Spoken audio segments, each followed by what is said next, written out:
Capricorns, welcome to my channel. This is going to be a look at the next 72 hours. Any information that you may be looking for will be listed in the description. And let's see what's going on. So, the first card we have is representing just the overall energy. So we have the Emperor. There could be a father figure of significance. Sorry, we got immediately cut off. Anywho, so yeah, continuing with the Emperor card, this is some sort of parental energy to some degree. Beyond that, this does talk about taking control over your situation as a whole. You taking responsibility for your finances, your relationship, all these different things. There's certain ways that you're trying to step up in terms of changing your circumstance. Also with the Emperor, you could be in a space to where you're tired of a boss. You're fed up. You could be really wanting to leave a place that you work at because the higher ups could be on a power kick or just constantly changing certain rules or having these unrealistic expectations in terms of what you can and can't do and what they just expect out of you in terms of performance. Also, if you're an entrepreneur, you could be in a space to where you really want to get on top of your stuff in terms of really managing your brand or really putting it out there and becoming like a mogul. But you could know it's going to require you to get certain things under control, whether that's financially, emotionally, physically, or just getting the proper information to expand your business or to make it bigger. Now, when it comes to the advice with the King of Wands, it's important if you are dealing with an Aries, Sagittarius, or Leo individual that you guys aren't entering like these power struggles out of anger or like passive aggressiveness. And if your partner does this more than anything, you need to recognize when it's happening and try your best not to fall into that whole trap of going down that rabbit hole. And even beyond that, like beyond a romantic relationship, this could be power struggles within a job, power struggles within a living environment. And it's making sure that you're not allowing yourself to be stressed out by others. Now, going into the next card, this is going to represent the thing you need to watch out for. So with the Death card, this could be a Scorpio. There could be a Scorpio significance during this time frame. If not a Scorpio, this could be change as a whole.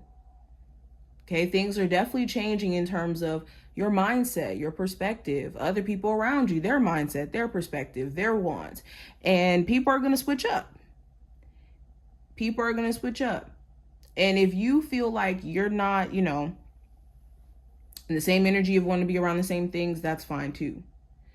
But what you also need to watch out for is the fact that your situation is needing change, that it's calling for change, especially if it feels stagnant.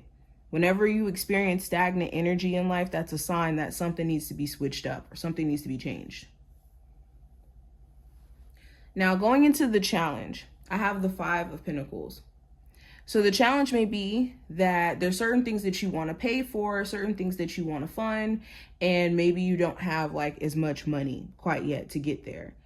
Or, say you want to buy a house or you want to pay a house off. It could be, certain expenses that's just kind of eating at your finances.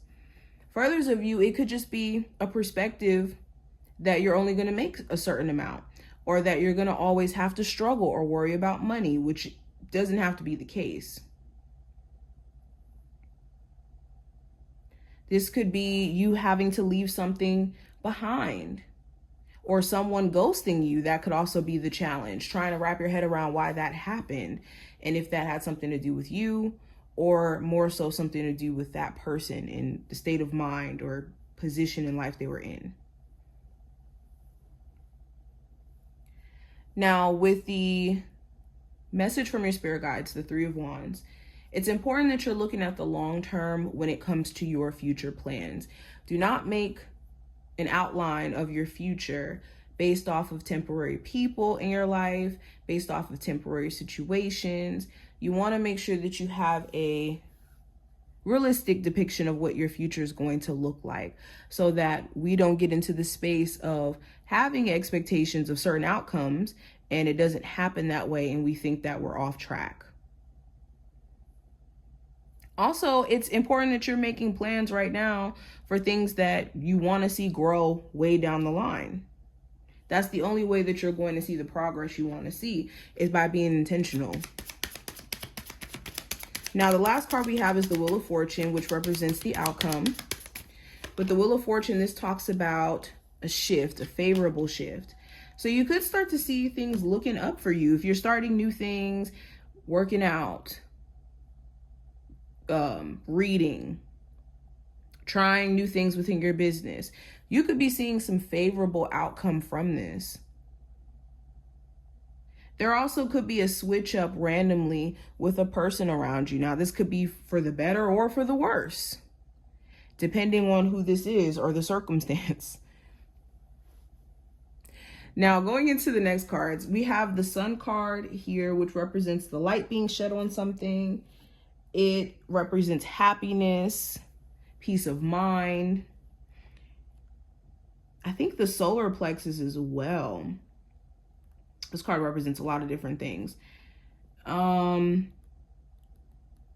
This also represents like a newborn child, victory, different things like that. So it's important when it comes to your personal vitality and your personal goals that you keep them to yourself, but you also are doing things to refuel yourself or to keep a positive outlook so that you can get to a positive outcome. A lot of you are also entering a season of thriving. And when you're entering the season of like being able to thrive, there's going to be certain people who are attracted to you, like the sun, like a star. There's going to be things that are attracted to you in the midst of that. And you got to have the discernment to recognize what's attracting to you and for what reason. And with the Mountain card, this does talk about like challenges, overcoming challenges. It talks about stillness, delays, stubbornness as well. So it's important. Oh, also boundaries. So it's important that you're keeping all these different things in mind during this time frame, especially when it comes to the boundaries piece. Emphasis on what I said with the last card. But while you're being faced with certain challenges, this is a perfect time for you to test your problem solving, skills, to be able to meet your problems with an open mind and say, you know what, I'm going to try this, or I'm going to try that and see if that helps my communication in my relationship, or I'm going to try this or try that and see if it helps my business, whatever area this may be. But this is what I see. I hope that this was helpful and to give you insight, and I will see you in the next one.